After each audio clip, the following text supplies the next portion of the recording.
Yeah, because I've caught myself doing this even after I feel I have matured emotionally. Just shows you how mature emotionally I really am. So People. mature emotionally. Thank you. So mature. Good line. No, but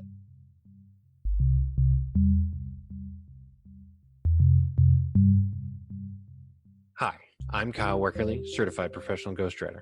I'm glad you're listening as I welcome industry experts to share stories of lessons learned the hard way, overcoming professional hurdles, turning experience into actionable knowledge, and how to connect with your target audience. This is the Career Challenges Podcast.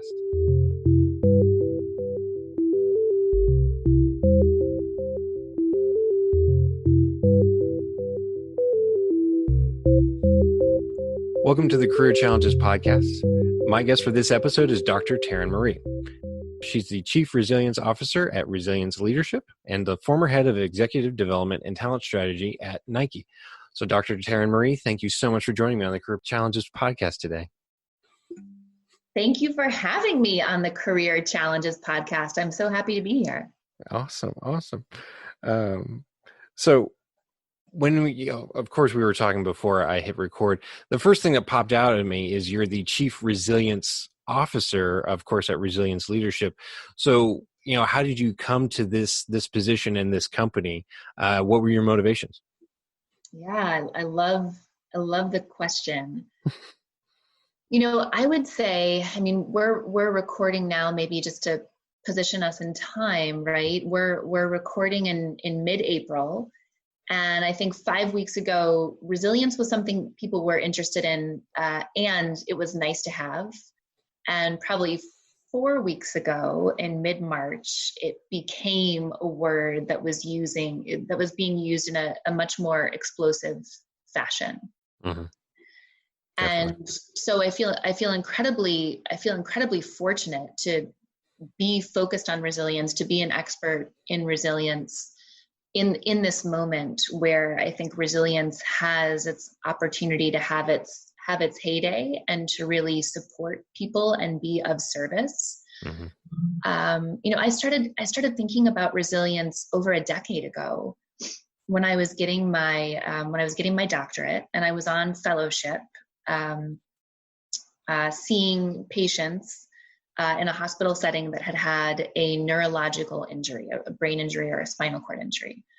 And what would happen, I was about 28 years old.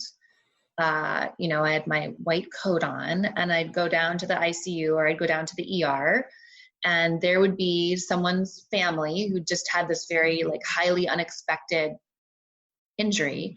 And the beautiful thing about something I've always loved about hospitals and ICUs is that there's this sort of common denominator of humanity that comes out that's really beautiful. This sort of universal, right, that exists amongst all of us. Yeah. And it's not dissimilar from going through the coronavirus, right? That there's this sort of universal now across humanity, across the planet that connects us all. And the same is really true of ERs and ICUs, where everyone has the same question on their mind, which is they want to know that they're going to be okay, right? If they're sort of the patient, if they're the one that's been sick or injured. And if they're not in a cognitive place where they can ask themselves that question, certainly their family members are asking that question. So there's this beautiful universal moment that's happening there where all of us as humans, are reduced to this one, this element, this common denominator of our humanity, if you will. Mm-hmm. Definitely. And so I would, go down there and share with patients and their family members what we thought the prognosis would be. Now I would get down there at, 28 with my coat on, and they would say, oh, thank goodness you're here. We wonder when the doctor's going to come.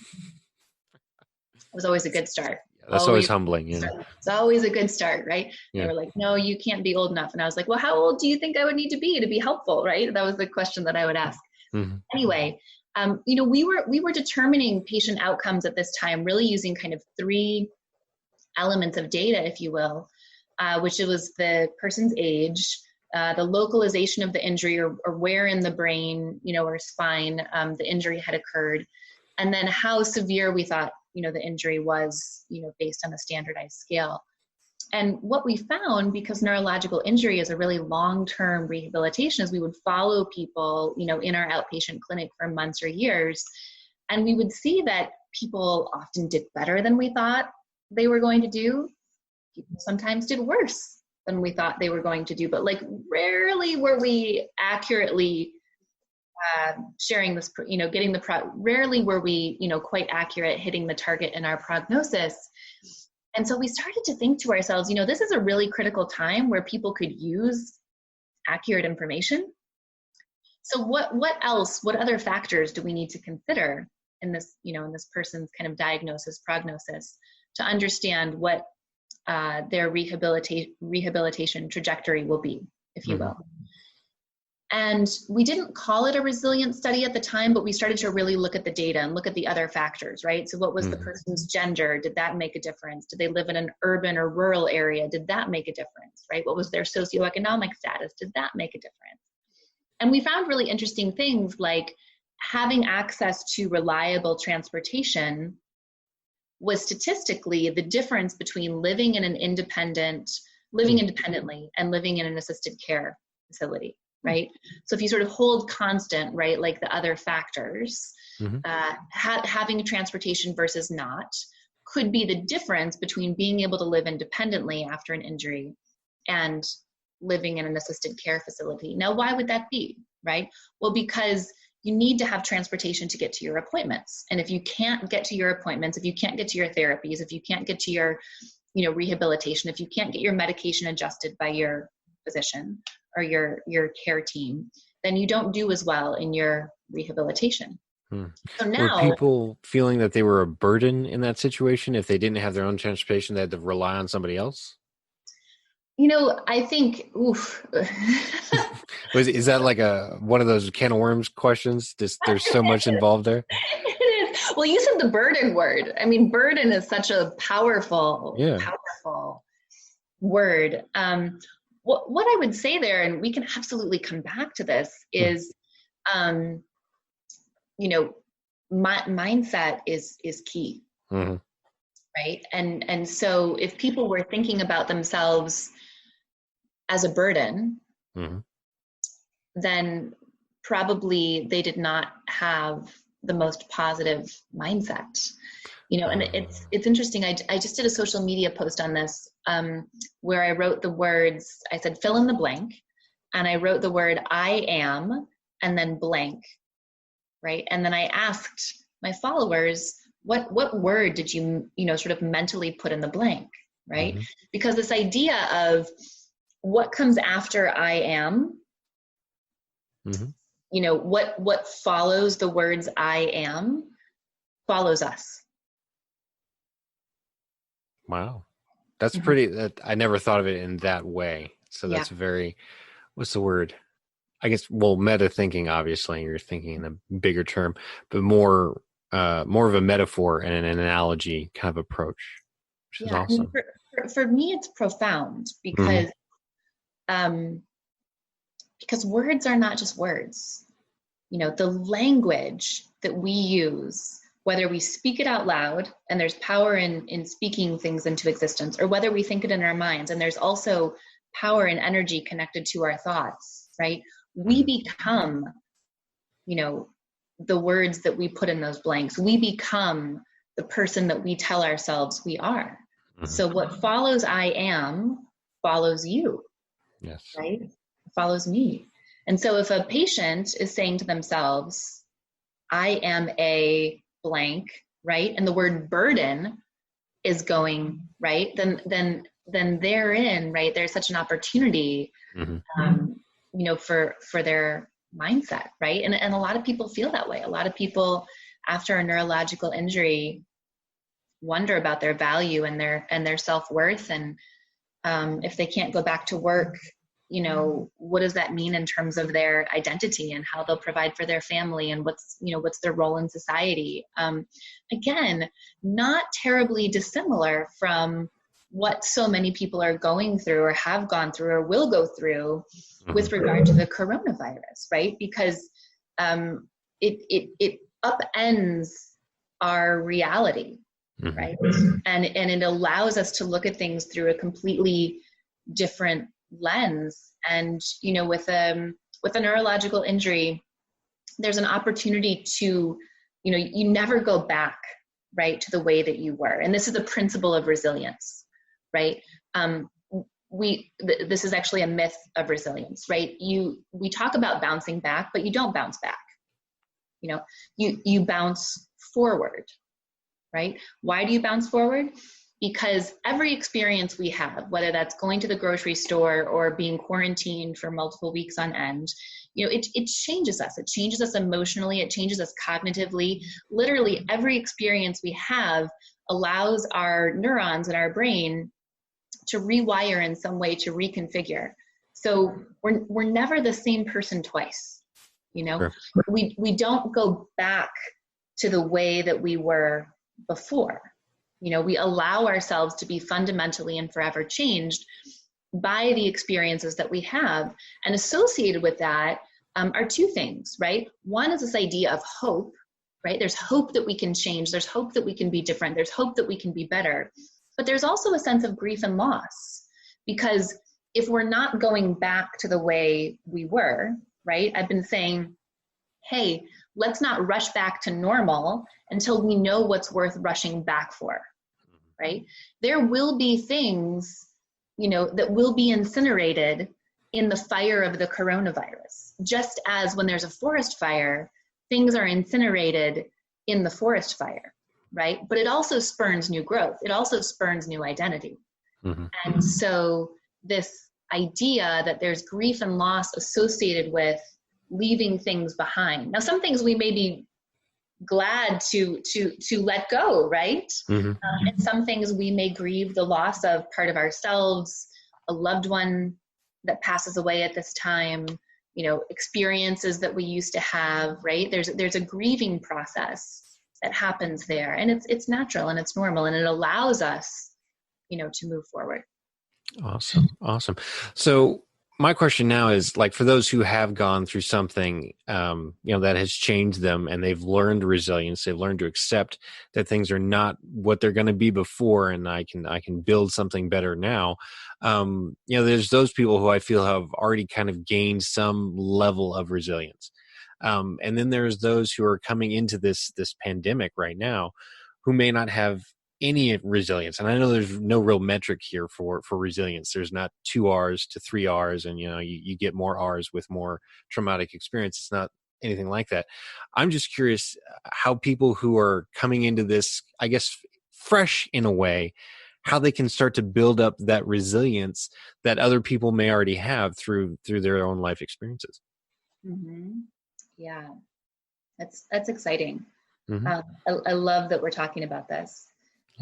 So let me say a couple of foundational things first, because you said some really important things, Kyle.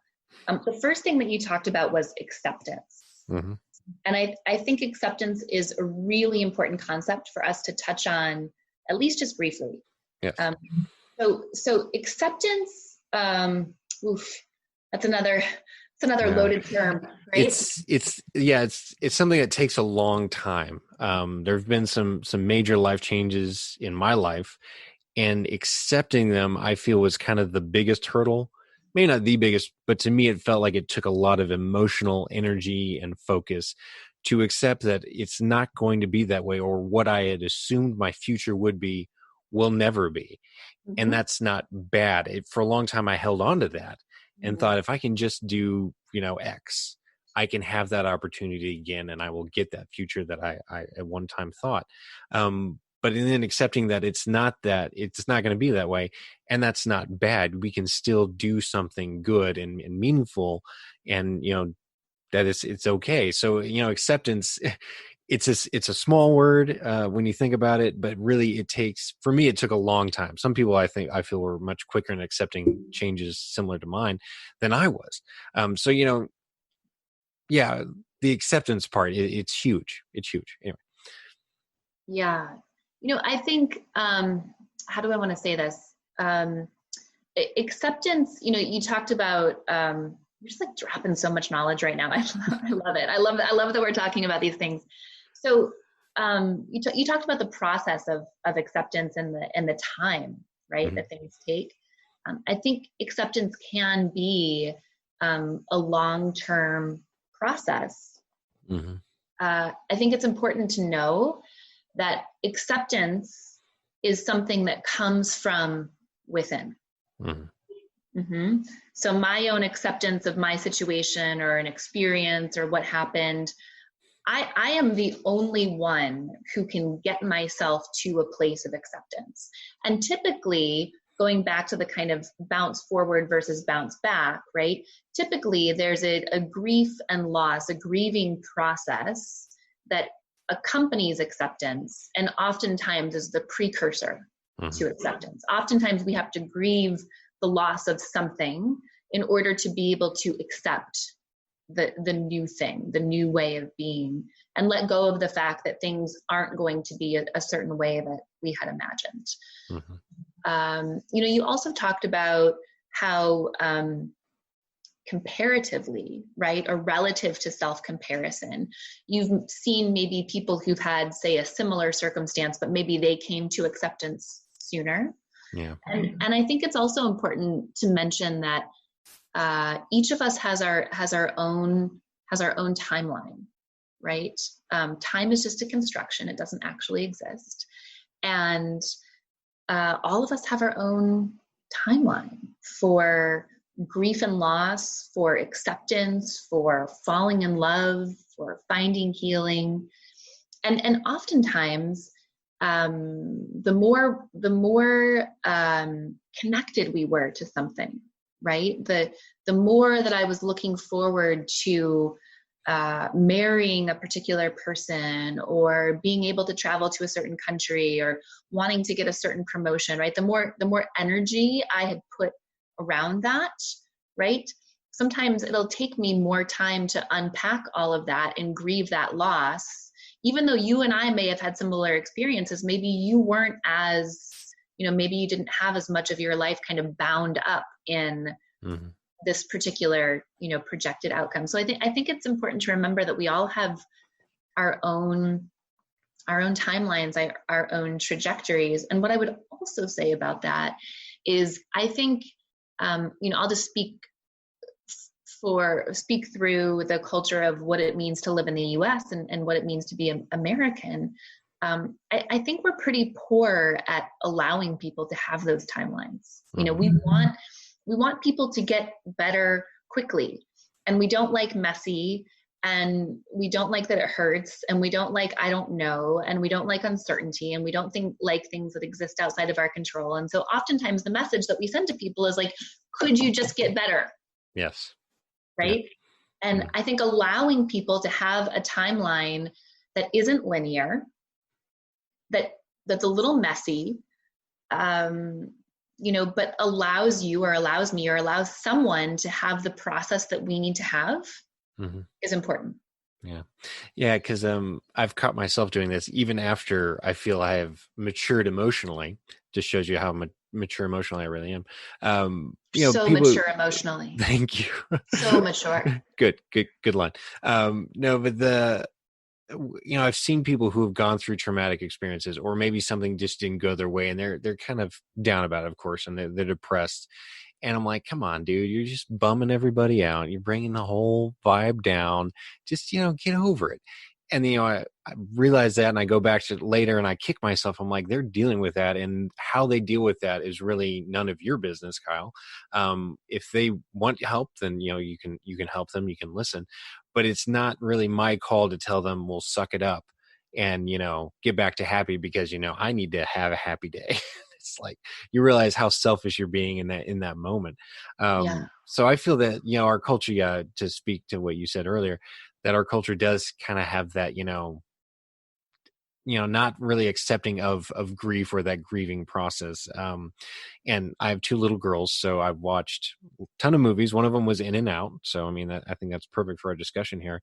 How mm-hmm. there's Joy, voiced by Amy Poehler, and she wants everyone to be happy. And most of the movie, that's her driving force. She just wants people to be happy, and happy is the only state that you can be in. And you see her start to change and realize that with sadness, played by Phyllis from The Office. I don't remember her whole name. I feel bad. Did a great Sorry, voice acting on Phyllis. that. Yes, I'm sorry, Phyllis. Great voice acting on that. She's an amazing actress. We loved you, Phyllis. Yeah, she was great in that show. But how she observed sadness comforting other people, and that being sad wasn't necessarily a bad thing. They could feel that, and then they could start to become happy again by allowing that sadness to at least be there. And so, it's a process too. You can't always be sad. You have to, learn to be happy again. And if not, of course, there are people there who can help. And so, I feel that, that's a great analogy, of course, for emotions and acceptance and resilience. So. Yeah, I love that. And what I would say is a couple of things. One, I think we get to allow people to have their own experience. And so you talked about, just as an illustrative example, maybe a friend or someone that's part of your day, and you being like, hey, man, right? You can't be bummed out, no, because now you're bumming me out, right? And as we continue to step into our power as humans, as we become more resilient, I believe that there's an opportunity where we can hold the energy of our own emotional process, and also allow someone else to have their own emotional process that is not our emotional process, and they don't need to become us, and we don't need to become them. Sure. Where we allow people, to be who they are and to feel what they need to feel in that moment. And another thing that I would say about emotions and feelings is we have done a tremendous job. Again, I'll just speak from the United States standpoint. We've done an amazing job of labeling emotions as good and bad. Sure. Yeah. Happy and joy are good. Anger and frustration, bad. Right? and it's not true, right? Like, just going back to In and Out, my good friend Kat Steinmetz and I were just talking about this. We both have young sons. So you've got 2 girls, I have 2 boys, and how much, how great it was to watch, that movie and to really visually see how emotions work. And all emotions have utility. All emotions have value. Feelings are simply information, but yet, we've done such an amazing job of saying, I can feel this, but not that, right? I'm entitled to be happy, but I'm not allowed to be angry. It'll upset people if I'm this, but I'm allowed to be that. And if we feel our feelings, then that's an incredibly resilient practice, because we're connecting to ourselves, which, by the way, is the third practice of resilience. We'll get back to what makes you resilient, right? But the third practice of resilience, and I'll talk to you about the first 2, which are vulnerability and productive perseverance. The third practice is connection to ourselves, connection to ourselves, being able to listen to our own internal experience, voice, trust ourselves, trust our gut, not abandon ourselves, and then also connect to people outside of ourselves in community. And when we start to see feelings simply as information, neither good nor bad, we can stop judging them, and we can allow ourselves to feel the full complement of our experience without layering on other emotions like guilt or shame, that just further complicate our emotional experience. So we'll circle back to the practices here in a minute, but I just wanted to kind of also touch on a couple books that we had mentioned earlier. Resilience by Eric Greitens, kind of on the nose there, and then Option B by Sheryl Sandberg from Facebook and Adam Grant. They wrote that together. And a big thing that Eric Greitens talks about in his book is that resilience, there's no destination there. And Cheryl also echoes that in her book, is that it's a process, but there's really no end to that process. And sometimes, or when I first heard that, I should say, I felt, am I going to be this way all the time? Am I going to feel this miserable all the time? And I came to learn that no, you don't always feel this way all the time. It is a process, and after a while, you feel you've gotten to a place to where it's not so pressing on your mind, whatever has happened, and you're able to cope. And then something else will happen, and you're taking that experience from before and applying it to what you've done now. Could you speak to that as well? That it's resilience. There's really no destination. There's no finish line to resilience. Mm-hmm. Yeah, I love that. Well, going back to the example that I was giving, from earlier in my career in being in neuropsychology, I'll just close that loop there. And I think it's related to the question that you're asking, because what we saw with our research, kind of going back to that illustrative, it's more than illustrative example. It came out empirically in the data, but seeing that transportation made the difference between, a significant difference, right, in rehabilitation outcomes for patients. I started to think to myself at that time, and I love to credit, my patients with being the ones to teach me. And I started to think at that time, okay, so if access to transportation is the difference, right, between, these sort of significant poles of rehabilitation, living independently versus living in an assisted care facility, what does that mean for the rest of us? And what I specifically wanted to know was, hey, we're not all going to have a neurological injury, right? And good, because those are tough, right? But we all are going to go through tough times. To your point, we all are going to face challenge. It's not if, it's when, right? The challenge is inevitable.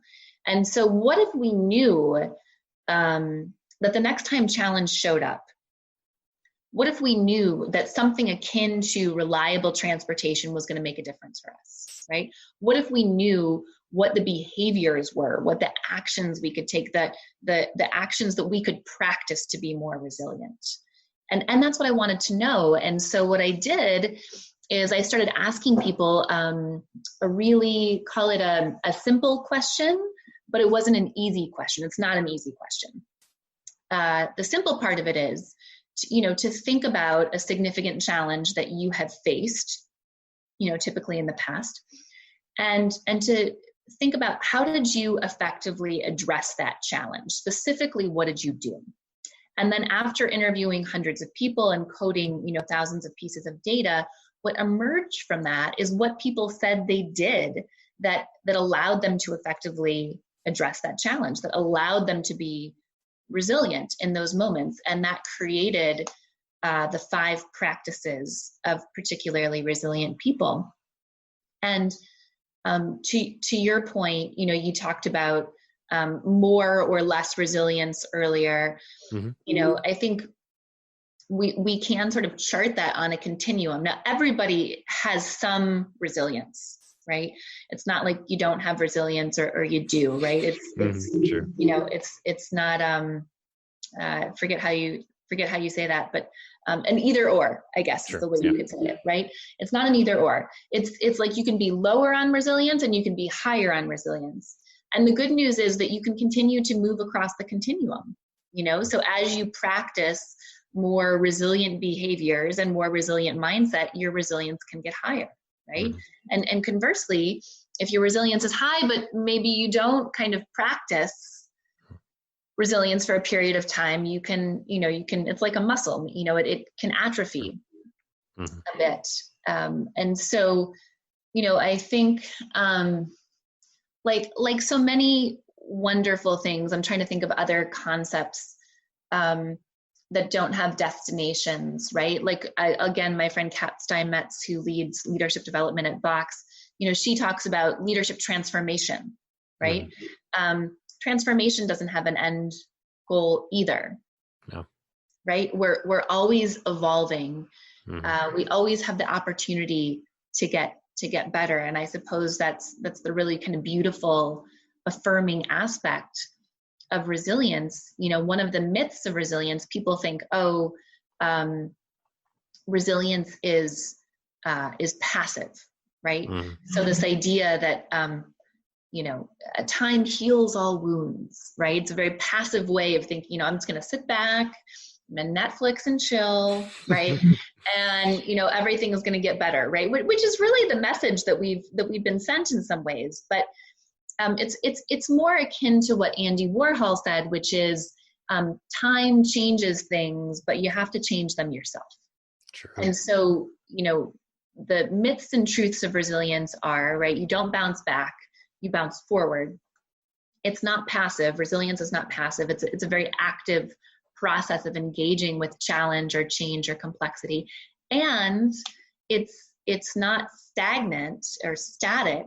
It's dynamic, right? Where we can grow and change and continue to become resilient all the time. Again, through adopting elements of resilient mindset and through resilient behaviors that I think are really encapsulated by the 5 practices of particularly resilient people.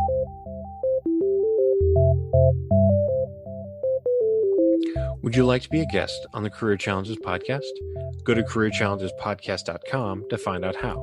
While you're there, check out other episodes and download them through Google Podcasts, Apple Podcasts, Stitcher, Podcast Addict, Castbox, Spotify, iHeartRadio, and more. The Career Challenges podcast is hosted by me, Kyle Weckerly. I'm a certified professional ghostwriter who works with business thought leaders and industry experts to write polished manuscripts, assess their publishing options, and create book marketing plans. I've worked with consultants, high-ticket salespeople, coaches, speakers, C-level executives, and business owners. My authors have worked for USAA, Vistage, Booz Allen Hamilton, Austin Technology Council, and Twitch. My authors know that writing a book will help them change the world. They know that the story they tell will create that change. So they want to write a book to serve as a platform for their marketing endeavors. They know a published book will help them secure more speaking gigs, market their expertise, promote a product or service, and more. So reach out to Kyle Weckerly at weckerlywriter.com to start your publishing journey. Maybe you're not ready to start that journey just yet, but you do know that you want to write a book. So where to begin? Well, if you're ready, go to weckerlywriter.com to download 101 questions to ask before writing your book. This will help you get started and will offer guidance on the next steps to turn your ideas, experience, and actionable knowledge into a completed manuscript. Just visit weckerlywriter.com to get your free copy today. That's weckerlywriter.com. weckerlywriter.com. And now, back to the Career Challenges podcast.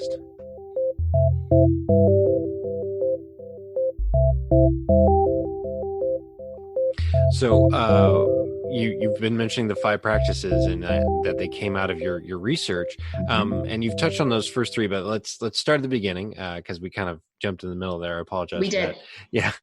So let's start at the beginning, those first 3, and then let's touch on those last 2. But what are those 5 practices?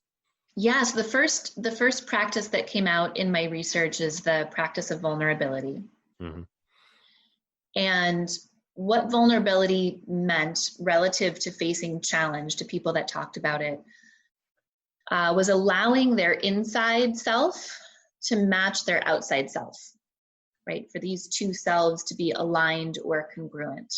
Mm-hmm. And when we think and feel one way on the inside, but then act as though we think or feel one way on the outside, that's detrimental to our resilience. Mm. Why is it detrimental to our resilience? So glad you asked. I was just thinking that. Yes, that's right. It's detrimental for 2 reasons. One, when we have to call it burn, the fuel, the energy of maintaining 2 selves, mm-hmm. that takes a lot more energy, right? It takes a lot of energy for me to feel one way on the inside, but then project something else or something different mm-hmm. on the outside. And there becomes this incredible disconnect where we're almost trying to run 2 operating systems at the same time. Yeah. When we align ourselves, right, we save ourselves the energy. We're using half of the energy production because now we're only running one, emotional and cognitive operating system. And now I am aligned and congruent. And so, you have a sense of what's going on with me, if I'm doing well, if I'm struggling. And by being able to be vulnerable enough to share ourselves with people, then what we get is this really beautiful moment where we connect with people. We have more access to information, to resources, to help, to support in the moments that we need it. Mm-hmm. Awesome. So vulnerability is key, the first step. So the second one you said was perseverance. Yeah, productive perseverance. Perseverance. I got a half right. You did 50%. You got it. Yeah. Yeah. We'll grade you on a curve. Oh, thank you. So productive perseverance is really the intelligent pursuit of a goal. Mm-hmm. And this is coming up for a lot of people right now, because as our world is changing and being upended in ways that none of us really had ever imagined, it's this incredible moment where we get to look at our career, where we get to look at our lives, where we get to, open up the box and kind of get everything out and look at it and decide, first of all, do we want to keep doing what we've been doing? Mm-hmm. What things do we want to let go of? And what things, do we want to continue to pursue? And if we want to continue to pursue certain aspects of our lives or certain aspects of ourselves, do we want to continue the same process in that pursuit, right? And so productive perseverance is really the art and the science associated with knowing when to maintain the mission and when to be able to pivot or move in a different direction. And, Angela Duckworth. Grit. Yes. I have that book. I need to read it though. Yeah. She's done some incredible work on, this, how do we stay the course, right? One half of this practice is, she's very much, her work on grit is how do you maintain the mission, which is beautiful, because we don't want to give up too soon. No. However, while it's important to be gritty, to have a sense of connection with something, to stay the course, grit tends to work really, really well when the landscape or the environment is not going to change significantly. So if you want to graduate from the Naval Academy, which is one of the examples in her book, being gritty around that very stringent schedule and staying the course for a period of time is going to work well for you. If you want to become a Navy SEAL, being gritty and staying the course is going to work great for you, because we're not really going to change the requirements in a significant way. Sure. But when the landscape is shifting and changing, as it is so dramatically right now, we have an opportunity to say, hey, is it worth maintaining the mission, or has the landscape changed so fundamentally that I really need to think about pivoting in a new direction, right? Sure. And pivoting in a new direction, I feel like pivot's becoming overused too, but pivoting in a new direction can mean two things. It can mean changing your end goal, right? Or it can mean keeping your end goal, but changing the process, that you use to get there. Yeah. So I think food service and events companies are a great example of this right now. Are we going to keep putting on events? Yes. Are we going to keep having restaurants? God, I hope so. Right. And, so maybe the goals don't change, right? We're going to serve food. We're going to put on events broadly. But in terms of how they purvey that food to people, how we hold events, being able to have more remote, virtual, online opportunities, a lot of food distributors that usually distribute to restaurants, are now distributing, they're moving from B2B, kind of business to business to direct to consumer. They're becoming like a grocery delivery, right? Yeah. So thinking about other kind of facets or business models. And so that's productive perseverance. It's the intelligent pursuit of a goal, knowing when to be gritty, when to maintain the mission, and when to move in a new direction relative to either the goals that we're setting or the process that we're using to get there. True. And then number 3, we'd already mentioned earlier. Connection. Yeah, yes. Connection with ourselves, trusting ourselves, listening to ourselves. That's key for so many people because we were so busy before this whole virus business, I think a lot of us, myself included, we're forgetting to listen to ourselves or not listening to ourselves to the extent that we could have. And so this is a beautiful moment where we have the opportunity to take a step back and really spend some time with ourselves listening. And that might sound super easy, but it's really scary for a lot of people to spend time with ourselves, to really listen, to really trust ourselves, to not abandon ourselves, to not disown parts of ourselves. There's good work there. Definitely. So then number 4. Fourth practice. So the fourth practice is this word called gradiosity. Wow. Did you coin that yourself? Indeed. Awesome. Yes. Yeah. Little known fact, when you conduct qualitative research, you can make up your own words. Awesome. Yeah. I was working with another client, and he wanted to come up with a word that summed up not being mediocre or crushing mediocrity. So he wanted to say like dysmediocrity or amediocrity or unmediocrity. And so we were kind of working on what prefix would work best there to really say mediocrity not. And I was like, that's really cool. So gradiosity. Am I saying that right? Gradiosity, with a T. Yeah. Gradiosity. So it's a compilation of the word gratitude. This will make it easier. Gratitude and generosity. Gratitude and generosity. There we go. Awesome. Gradiosity. So I wanted a word that could encapsulate both, because this practice is really important. Gratitude is super important in resilience, both in terms of our mindset. So we know that when we keep a gratitude journal, for example, and we just write down, first thing in the morning or before we go to bed, 3 things that we're grateful for, we know that rewires our brain in incredibly positive ways. And what it allows us to do is to start surveying our environment and looking for the things that are going well, the things that we're going to be grateful for, as opposed to looking for the things that are going wrong. True. It's also important in terms of our behavior. And so what happens here is, with gradiosity, it's being able to look on a particular challenge, and at some point, typically not, right in the throes of it, right? But maybe looking back in a way, certainly after maybe you're out of some of the critical or acute elements of it, to be able to say, hey, even though I wouldn't have chosen that challenge, I can see the good in that, and then, and to feel grateful for having had that experience, and the way, again, that it's fundamentally and forever changed us, and then allows us to bounce forward into this wiser, more compassionate, more empathetic person.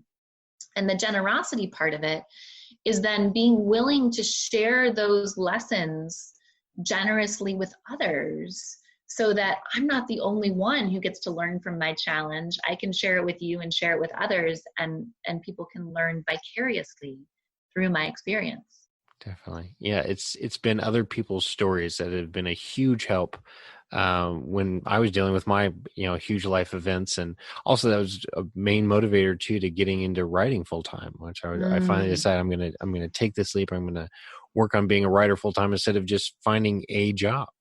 So, looking back, I am grateful for it, but I wouldn't, like you said, I would definitely not have chosen that. If I could have gotten to here without that, I would have taken that choice.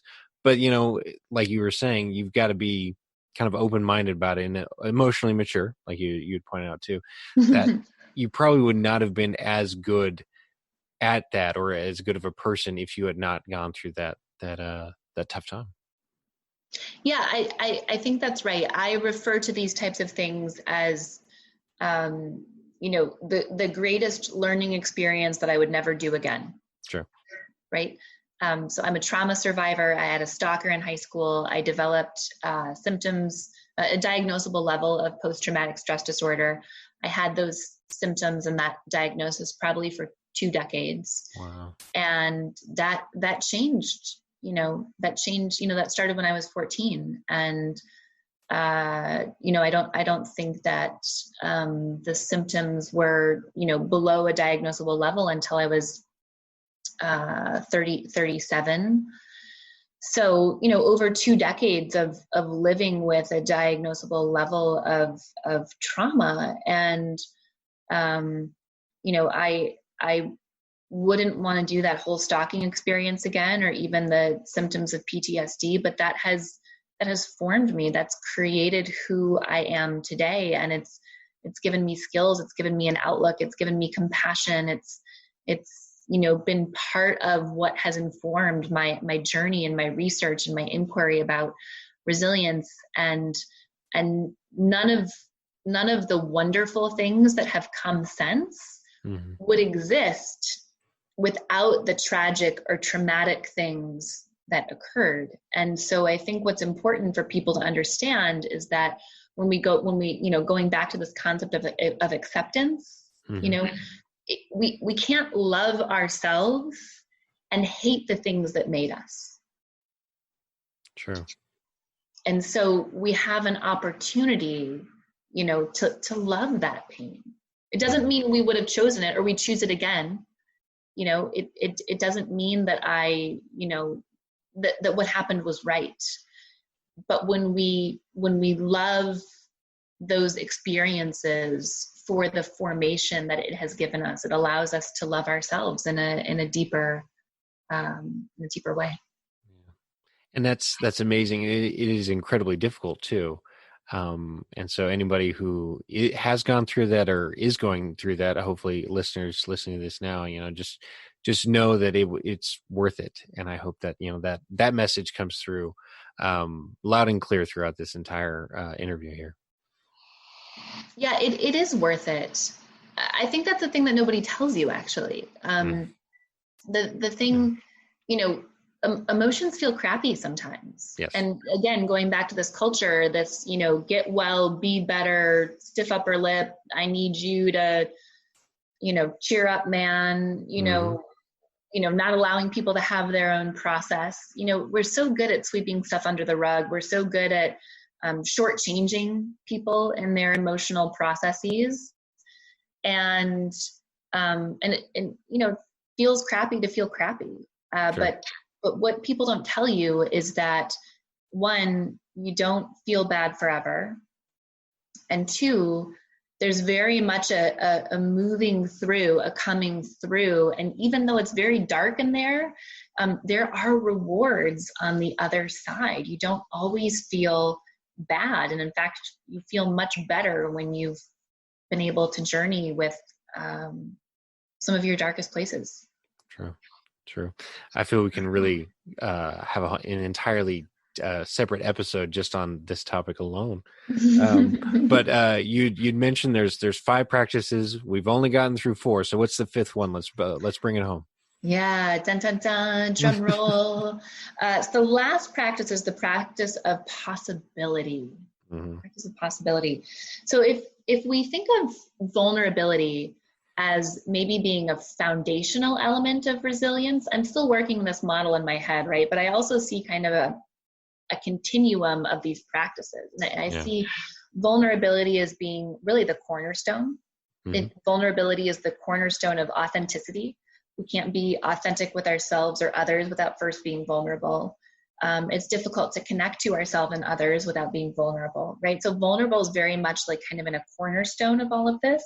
And then I think possibility, going back to that continuum that we talked about, like low versus high resilience, possibility is what we start to cultivate in these moments when we're having the opportunity to practice our own resilience. And so we go from maybe being, black and white or monolithic in our thinking and saying like, oh, well, that door is closed. So I don't know. Right. And what are you going to do? Yeah. What are you going to do? And then when you're faced with a challenge, you have okay, well, the door is locked. Okay. So what else can we do? Right. Can we go in through the window? Can we go down the chimney? Can we call a locksmith? Right. We start to think about what are the other array of infinite possibilities and be more flexible in our thinking. And I think what's really important, especially as it relates to people's careers, is, so we started out, I don't know, 20 years ago, longer actually, but, measuring people's IQ, but really applying that to an organizational setting. And at first we said, the people with the highest IQ, they're the ones that are really going to make it in life.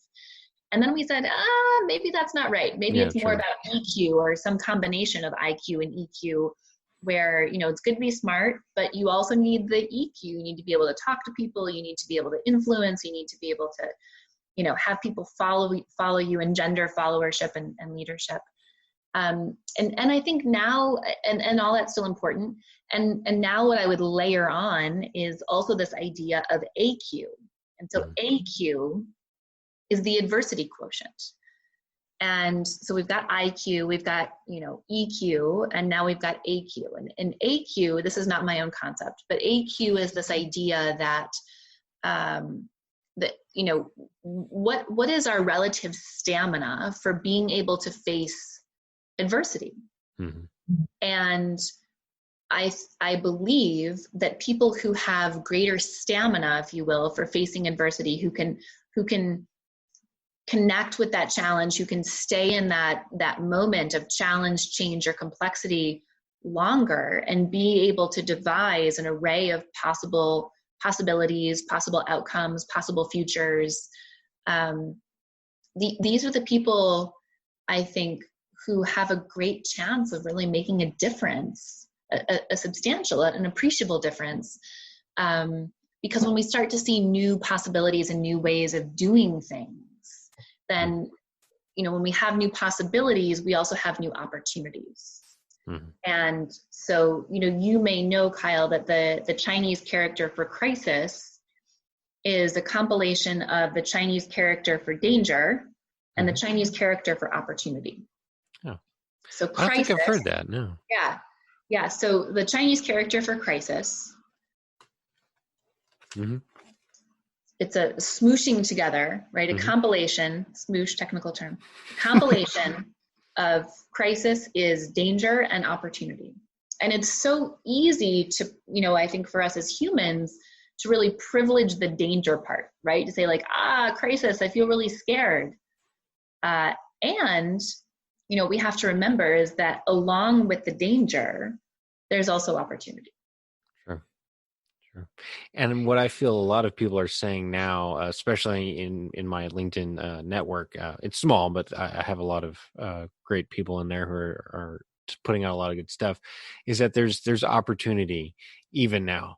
Absolutely. Things are just kind of going down the drain, but they're pointing out that a lot of successful companies now, they got started in a downturn. So there's opportunity here. So we just have to, either find it or, just be asking questions, and hopefully that will lead to that innovation that will change things. So I'm excited, but at the same time I'm still worried. We've got a pandemic going on, so let's not go crazy here.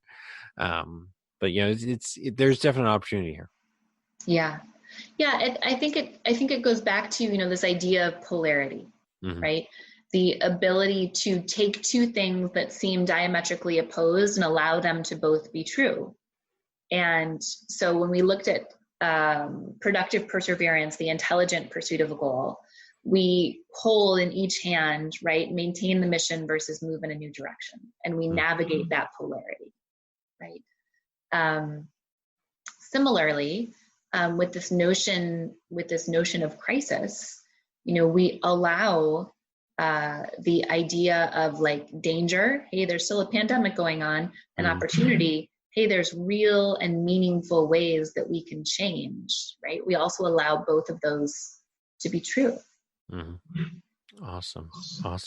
Well, Dr. Taryn Marie, we're just about out of time, but what is next for you? You've mentioned these 5 practices. Are you going to start, implementing them in workshops or seminars? Yeah. So many exciting things are going on, and I get to not only talk the resilience talk, but I get to walk the resilience walk. And so what I'll tell you just briefly is the vast majority of my company and my revenue and my clients were all things that I had booked in person. And over the course of 30 hours, like March 11th through March 13th, that was all canceled. Wow. So, or postponed rather. Yeah. Let's just say the revenue was not there. And so, I had this incredible like blank space, and I was frightened and I was anxious. because I've had these really amazing executive roles, and then I made the decision to transition into doing this full time because there was significant demand and opportunity. And so what I've had the opportunity to do in this, sort of last 6 weeks or so, really 4 weeks, is to reimagine, my entire company. So we're still doing executive coaching. We're still doing group coaching or leverage coaching, which is really exciting. Applying the principles of resilience, the 5 practices of particularly resilient people in those engagements. And we're creating, workshops and seminars and keynote addresses will still be a possibility, I believe, in the future. And we get to build out some really exciting, I think, online content, online courses that people can access anytime from anywhere. And also build in online and virtual components for all of our service offerings. So now I can give a workshop remotely. Mm-hmm. Now I can do a keynote remotely. We've got online courses that people can sign up for, not just who are within organizations, but individuals will be able to sign up, shortly as well, because, I'm of the belief that resilience is important for all of us. It's the business of being human, as Rumi said, and we want to give everyone, sort of democratize learning and leadership and give everyone the opportunity to unlock the 5 practices of resilience and to make a real difference in their lives. Awesome. So if people want to take these online courses or learn more about resilience from you, where can they find you? Yeah, you can go to my website, which is resilience, www.resilience with a C, resilience-leadership.com. I'm also doing quite a bit of posting, kind of nearly daily ideas and thoughts on resilience on Instagram, and that handle is Dr. Taryn with a Y, Taryn Marie, Marie. There's lots of great articles out there, and so send me an email, sign up to be a resilience insider, and we'll look forward to bringing you. Our courses are almost built, so we'll look forward to bringing you in. All right. Well, by the time this episode airs, which I think it should air June 6th, if I have my calendar set up right in front of me, then it should hopefully be ready by the time this episode drops. Yep, you're right. Yep, courses will be ready when the episode drops. All right, so we're looking forward to it. But in the meantime, keep doing what you're doing. It's great work, and it's been a pleasure talking with you. And if there's a chance, hopefully in the near future, we got to have you back on. There was a lot that I feel we have left untouched, which I think is just as important to talk about. Well, thank you so much for having me, and it would be my honor to come back in the future.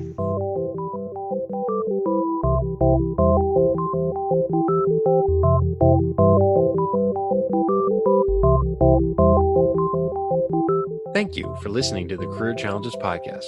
Don't forget to subscribe and like the Career Challenges Podcast on your favorite podcasting app. Visit careerchallengespodcast.com for more information. And if you really like me, then you'll write a review.